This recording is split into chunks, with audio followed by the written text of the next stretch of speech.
If those numbers sound familiar to you, that's because they're identical to the GST rebate boost that passed in the House last October, with every party supporting it. That program cost about $2.5 billion, and the NDP has been calling on the government to extend it.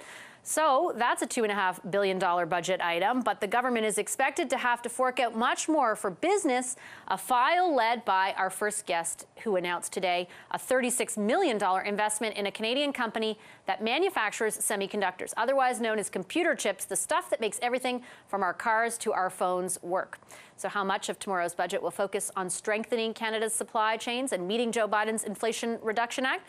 I spoke to Canada's Industry Minister, Francois-Philippe Champagne.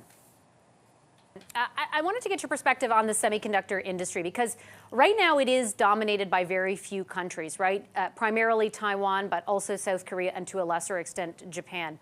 To what degree do you see Canada's role in that space, manufacturing, for example, semiconductors, increasing?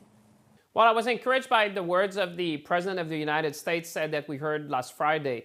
I was encouraged when he said, you know, Canada and the United States can do big things when we do them together.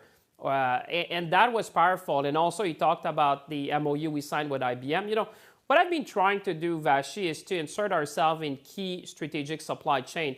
And I would say semiconductors is one of them. You're quite right. We don't have what they call the fabs, the large manufacturing facility. But I would say Canada is recognized around the world for the front end and the back end of it. To give you an example, this morning we announced an investment of Renovis here in Ottawa of about $100 million. And what they do is the very advanced semiconductor, but more importantly, they're doing it in a way that reduces by about 15% the energy consumption. And why is that relevant?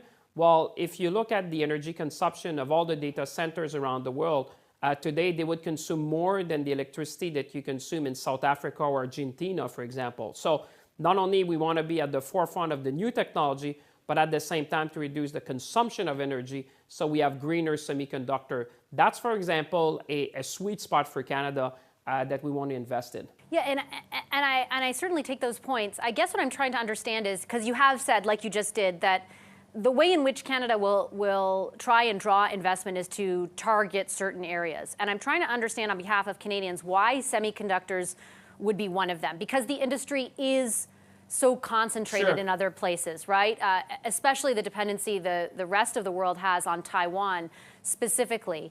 And you're investing quite a bit. A third of the cost of what was announced today will be footed by taxpayers. So why do you think this is a worthwhile investment? Will there actually be return on it for those taxpayers, for Canadians? Well, you know, I'm always looking at return on investments for Canadians. But let me tell you, when I was Foreign Affairs Minister at the time, we were saying with my G7 colleagues, despite the fact that we had invested billions, every country was scrambling for vaccines. And at the time we said, we did not choose that pandemic. We're not going to choose whether there's another one, but we can choose to be better prepared. And at the time I was with colleagues and we kind of tried to map what are we going to need for the next 20, 30 years to be resilient.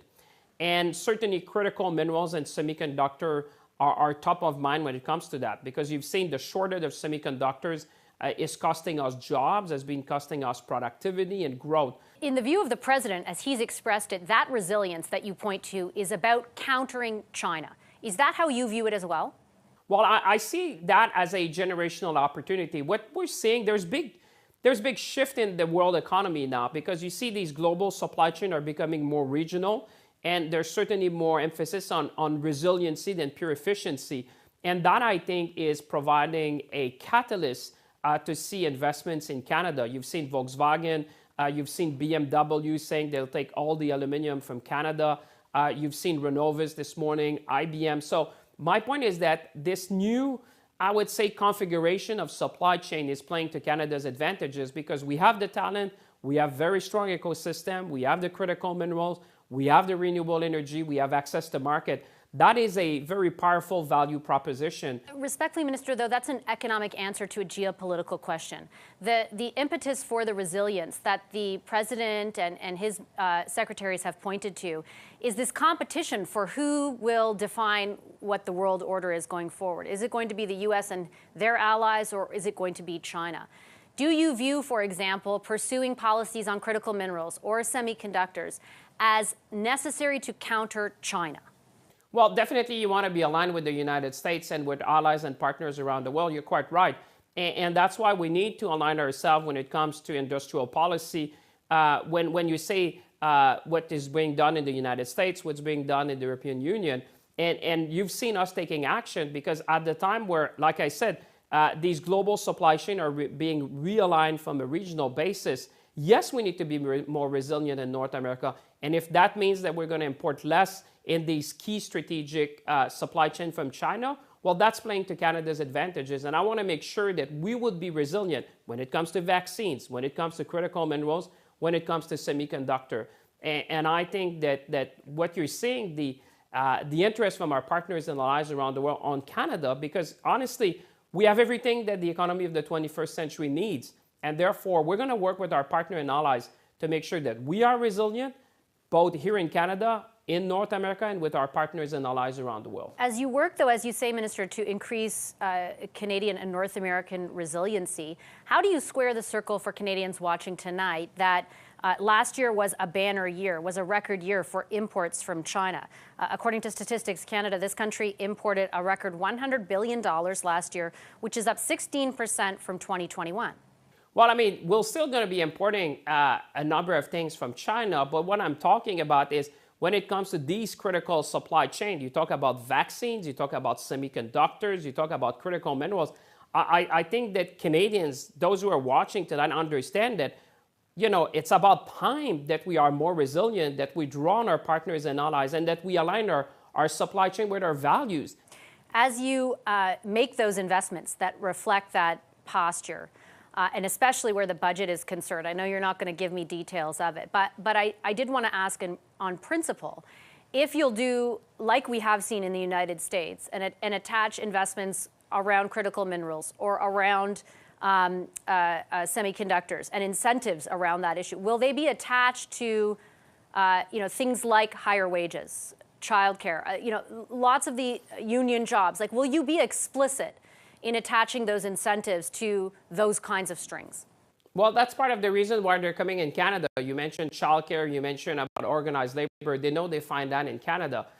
So that's why they're choosing Canada. But to your point, with respect to why people are making the choice of Canada, I told you before, Canada is kind of that magnet for talent. That's the first thing that they're looking for. Then they know that we have a very strong ecosystem. Look about Volkswagen, for example. Why they choose Canada? It's about our workers. It's about critical mineral. It's about renewable energy. And to your point, when we're making these investments, just so for viewers to really seize the importance of these investments, I was with them on the phone this morning and said, Minister, we're not in Canada for 10 years. We're not in Canada for 20 years. We're in Canada for 100 years.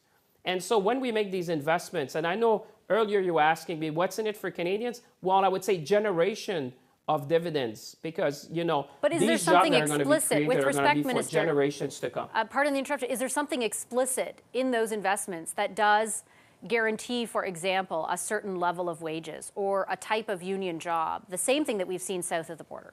Well, we've always in our agreements make sure that we protect Canadian interests. We do that with respect to research and development. We've done that with the auto sector, and all these new investments that are coming, I can assure you.